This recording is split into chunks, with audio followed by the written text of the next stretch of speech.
तो यार पिछले कहानी में हमने देखा वेजिटा ब्रॉली केल काबा कॉलिफा को एक बंजर जगह पर लेकर जाता है, वो भी रात के अंधेरे में उन्हें सबको ट्रेनिंग देने के लिए, और सारे वहाँ अपने सुपर सेन फॉर्म में चले जाते हैं। यहाँ से शुरू होता है कहानी का चैप्टर 8। और कहानी को शुरू करने से पहले ध्यान देना, जितना ज्यादा आप लोग ये मांगा को सपोर्ट करोगे उतने जल्दी जल्दी हम नई मांगा को लेके आते रहेंगे। और नरेशन को लेके यार हमारे कमेंट बॉक्स में एक दो कमेंट जरूर डाल दो, जिससे हमारी मोटिवेशन बनी रहे। तो कहानी शुरू होती है वेजिटा से, जहां वेजिटा आसमान की तरफ धूप को देख रहा होता है। रात भर ट्रेनिंग करने के बाद सुबह की धूप की पहली किरण आके सबके चेहरे पर पड़ती है। सारे काफी थकी हुई हालत में रहते हैं, जिससे साफ पता लगता है कि रात भर सबने अपनी जी जान को झोंक कर ट्रेनिंग में लगाया है। सिर्फ ब्रॉली और वेजिटा ही आखिरी में टिके रहते हैं, जो खड़े रहते हैं। बाकी केल काबा कॉलिफा जमीन पर होते हैं। ब्रॉली के भी कपड़े फट गए होते हैं। कॉलिफा अब उठने की कोशिश करती है और उठते उठते कहती है, इसमें कोई शक नहीं ब्रॉली, तुम्हारे अंदर वही पोटेंशियल है जो केल में है। ब्रॉली बस मुस्कुराता है। वेजिटा कहता है, ब्रॉली का पावर लेवल वो जगह छू चुका है अभी के वक्त में जहाँ तक मैं जाने की सोच भी नहीं सकता। जिस तरीके से आज उसने अपनी स्ट्रेंथ को अनलीश किया है, ये कई गुना ज्यादा और ऊपर है। जब हम पहली बार मैं और कैकरॉट ब्रॉली के साथ मिलकर लड़े थे, और केल तुम,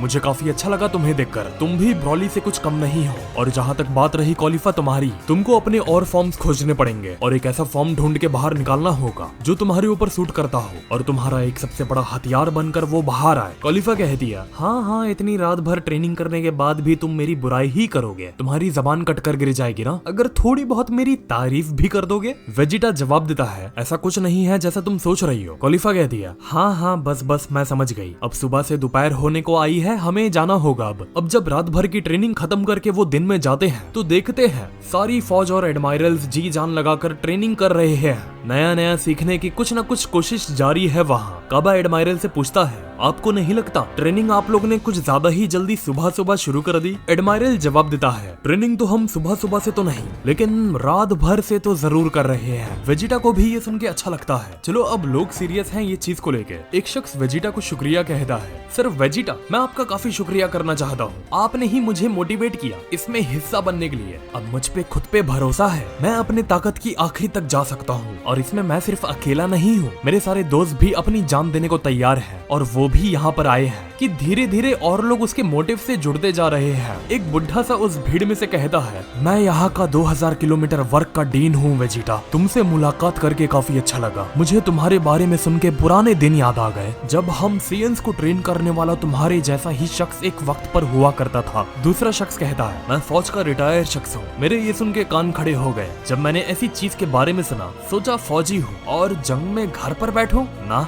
ये मेरे बस की चीज नहीं थी। तीसरा कहता है, हमारे पास कोई और रास्ता नहीं है। अगर हम हमारे लिए नहीं लड़ेंगे तो कौन आके हमारे लिए लड़ेगा? वेजिटा जवाब देता है सबको, मुझे लगता है आप सब लोग जानते रहोगे कि हम क्या और क्यों कर रहे हैं। एक शख्स कहता है, हाँ, हम सब अच्छे से जानते हैं, और हम हाथों में चूड़ियां पहनकर मरना पसंद नहीं करेंगे। मरेंगे तो तलवार की नोक पर, या मार के फिर शहीद हो जाएंगे। वेजिटा सबकी बात को सुनकर उसका मोराल बढ़ जाता है कि चलो अब कम से कम सब लोग मेरे ऊपर ट्रस्ट अपना दिखा रहे हैं। वेजिटा कहता है, हम ये जंग को जरूर जीत कर रहेंगे कैकरॉट। क्या बनी जाती है बुल्मा पर, प्लेनेट सेडेला पर ही, जहाँ वो किसी से पूछ रही होती है, तो मैंने तुमको अपने बच्चों के बारे में बता दी हो, क्या मैं तुम्हारे बारे में कुछ जान सकती हूँ? वो जवाब देती है, तुम पहले से ही मेरे बारे में काफी कुछ जानती हो। मेरा भी बच्चा तुम्हारे ट्रंक्स की उम्र का ही है, नाम उसका पेपिनो है। बुल्मा कहती है, वैसे चलो अपने हस्बैंड के बारे में कुछ बताओ, क्या तुम्हारे हस्बैंड वेजिटा के साथ ट्रेनिंग करेंगे? वो औरत हंसती है, कहती है, मेरे हस्बैंड फाइटिंग में? सवाल अच्छा था, मैं भी देखना पसंद करूंगी। बुल्मा कंफ्यूज हो जाती है कि कैसा हस्बैंड है? वो एक सीएन है और वो कभी फाइट नहीं करते, क्या ऐसे भी सीएन्स होते हैं? वो औरत जवाब देती है, मेरे हस्बैंड सीएन नहीं, एक टफेल है। बुल्मा सोचती है, एक टफेल, ये अभी भी तुम्हारे यूनिवर्स में एग्जिस्ट करते हैं? वो औरत कहती है, हाँ, आज से ही नहीं, लगभग 2 वर्षों से वो इस प्लेनेट सेडेला पर रह रहे हैं और किंग की खातिरदारी में मौजूद है। टफेल्स का काम इस प्लेनेट के सबसे हाईएस्ट टेक्नोलॉजी लैब्स में होता है, जहां वो दिन रात काम करके अपनी फैमिली की सुरक्षा और अपने लोगों की सुरक्षा को लेकर हर वक्त लगे रहते हैं। खैर, वो पूरे सीएन ना होने की वजह से, आधे टफेल खून होने की वजह से, एक सीएन के साथ उसमें टफेल का भी दिमाग है, जो उसे और क्रिएटिव और इंटेलिजेंट बना देता है साइंस में। वो एक काफी होशियार बच्चा है। बुल्मा कहती है, मैं उम्मीद करती हूँ तुम मुझे उसे से जरूर मिलाओगी? वो औरत जवाब देती है, हाँ मैं जरूर तुम्हें मिलाना पसंद करूंगी। बुल्मा कहती है, तुम्हें लगता है मैं फिट हूँ और काबिल हूँ वहाँ जाने के लिए टफेल लैब में? वो औरत कहती है, वैसे नॉर्मली वहाँ जाना बिना परमिट के ना के बराबर है, लेकिन तुम किस्मत वाली हो, कल मेरे हस्बैंड घर पर ही आने वाले हैं और हाँ अगर मैं उन्हें कहूंगी तो वो मान जाएंगे हमें वहाँ लेके जाने के लिए। बुल्मा एक्साइटेड हो जाती है, इसका मतलब हम वहाँ कल जाएंगे?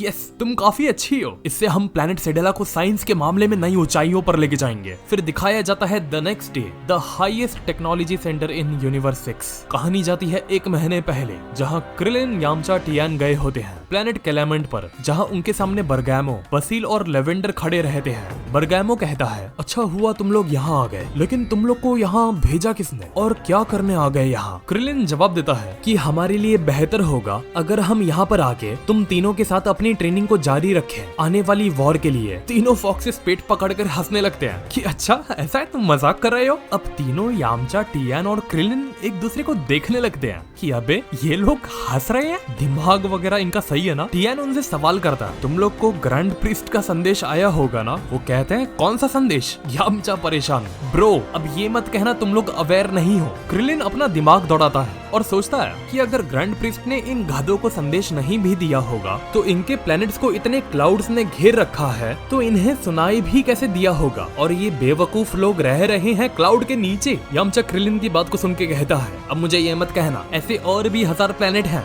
यूनिवर्स में जहाँ ऐसे सेम प्रॉब्लम की वजह से ग्रैंड प्रीस्ट का संदेश नहीं गया होगा और वो आने वाली वॉर को लेके अवेयर नहीं है। क्रिलिन कहता है, मैं तुम तीनों को बताता हूँ कि पूरा मसला क्या है। अब क्रिलिन उन्हें पूरी बात को बता देता है कि देखो ये बात है, ग्रैंड प्रीस्ट ने बताया था कि एक वॉर होगी मल्टीवर्स लेवल पर, सबको तैयारी कर रखनी है। तीनों सुनकर ये बात को सीरियसली लेते हैं कि क्या ये कुछ ज्यादा ही बड़ा नहीं होने जा रहा? बरगैमो कहता है, ठीक है अगर ऐसा है तो हमें और टाइम बर्बाद नहीं करना चाहिए और अपनी ट्रेनिंग को अभी से और यहीं पर शुरू कर देना चाहिए। बरगैमो और बाकी टियान, यामचा और क्रिलिन एक दूसरे के खिलाफ खड़े हो जाते हैं। सबसे पहले टियान जाता है अटैकिंग में, लेकिन वहां पहुंचने से पहले आधे रास्ते में उसे एक पड़ती है, वो पीछे गिर पड़ता है। फिर अचानक में बरगैमो आ जाता है पीछे और आगे से क्रिलिन घेर लेता है बरगैमो को। बरगैमो पहले तुरंत पीछे से टियान को निपटाता है, पीछे क्लियर करता है, फिर फोकस करता है क्रिलिन पर। क्रिलिन जैसे ही देखता है बरगैमो अब उस पे आ रहा है, वो यूज करता है सोलर फ्लेयर उसको ब्लाइंड करने के लिए। जैसे ही बरगैमो ब्लाइंड हो जाता है उसके पीछे आता है यामचा और यामचा अपना लाइफ टाइम दम और खम लगा देता है उस अटैक को बरगैमो पर करने के लिए। और जैसे जैसे धीरे धीरे यामचा पूरे दम खम के साथ जा रहा होता है बरगैमो के पास, देखता है वो बड़ा होते जा रहा है साइज में। टियान यामचा के पीछे से आता है और यामचा को ऊपर उठाता है, ऊपर तक लेके जाने के लिए, जिससे यामचा बीच में ना रुके और जो भी हिट वो प्रिपेयर कर रहा था उसे वो पूरा कंप्लीट कर पाए। यामचा टियान की पीठ पर चढ़ता है और टियान और यामचा दोनों मिलके कॉम्बो करके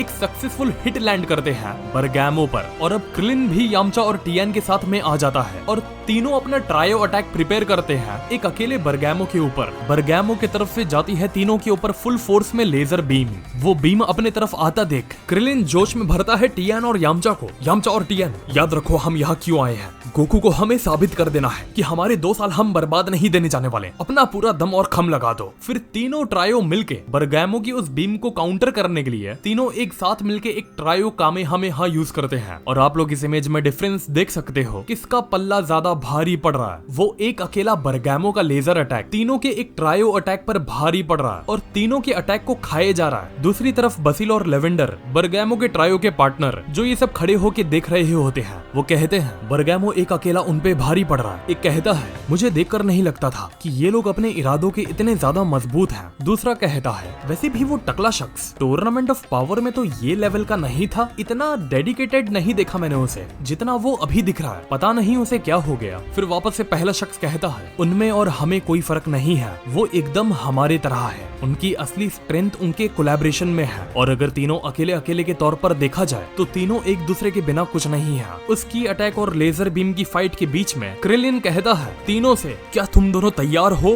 फिर तीनों कामेहामे के साथ वो अटैक जो पूरा एक जायंट बॉल बना होता है उसके अंदर से जाकर उसको पार करके बरगैमो को पकड़ने की कोशिश करते हैं, लेकिन वो तीनों पर पड़ जाता है भारी। वो उस जायंट की अटैक बॉल को पार नहीं कर पाते। उनकी तीनों की बॉडी के साथ कांटेक्ट में आने के बाद ही वो बड़ा सा बॉल ब्लास्ट हो जाता है उनके ऊपर ही, जिसका सारा डैमेज उन तीनों को लेना पड़ता है। धमाका इतना बड़ा होता है कि जमीन में एक बड़ा सा गड्ढा बन जाता है। टियान, यामचा और क्रिलिन की हालत तुम देख सकते हो, तीनों पूरे जमीन पर थक और हार गए हैं। तो हाँ, आज के लिए बस इतना ही। उम्मीद करता हूँ आपको वीडियो पसंद आई होगी और आप लोग इस वीडियो को ज्यादा से ज्यादा लाइक करोगे यार, और चैनल को सब्सक्राइब करोगे और कमेंट में हमारे नरेशन को लेकर यार तारीफ करोगे। तो मिलते हैं फिर अगले वीडियो में एक और नए टॉपिक के साथ। तो नमस्ते, खुदा हाफिज, सत श्री अकाल एंड गुड बाय।